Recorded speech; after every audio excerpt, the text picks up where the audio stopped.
commission ge mateeka ge yatuwa kutandika essaawa 6 saa 8 tubanga tumaliriza byonna kwaera bwoba olya ku TV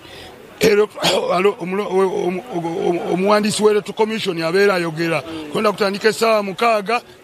saawa 8 nga tukoze eki nga tumaze ate n'ekirala okulonda kuno okw'omugongo tekutwala ddakiika mpanvu tekulinga kwa box nti mujja kulinda buli mulonzi ajja asulemu oli bwajja n'asulamu n'akola ki n'agenda kuno okwala ini kuggwera mu ddakiika 3 kati ebya security ndaba abasajja batuuseewo security yo tugiina gulugulu tubalina mu police tubalina mu military tubalina mu maje era tuli safe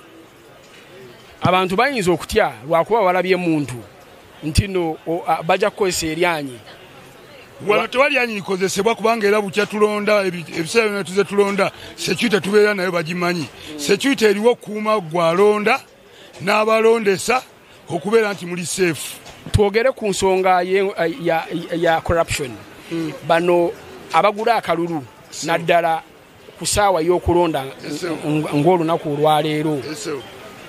bwe banga bazze wano mujja bakolera kikubanga some of the polling stations wali abajayo sente okuinfluencinga abalonzi wano sebo gwenga munnamawulire wooli buli kimoja kiraba wane waffe tekiriiwo tewali gula kalulu kubanga ffenna abagenda okulonda tuli banjwemu tuli ba movement nolokyo tewali nsonga lwaki oba ogula kalulu ng'ogenda kuweza abantu ate nga muli wanjwemu akusinga abaakusinze. Ekigambo kyo ekisembayo ekigambo kyange ekisembayo nsibira abantu bajje balonde bulungi okulonda kwa mirembe ne movement yennyini ngisabira buwanguzi. Okay. Yeso. All right. Omurebi wa Tayari West TV ninyenda nkwamize ngu bamwe abantu abutwate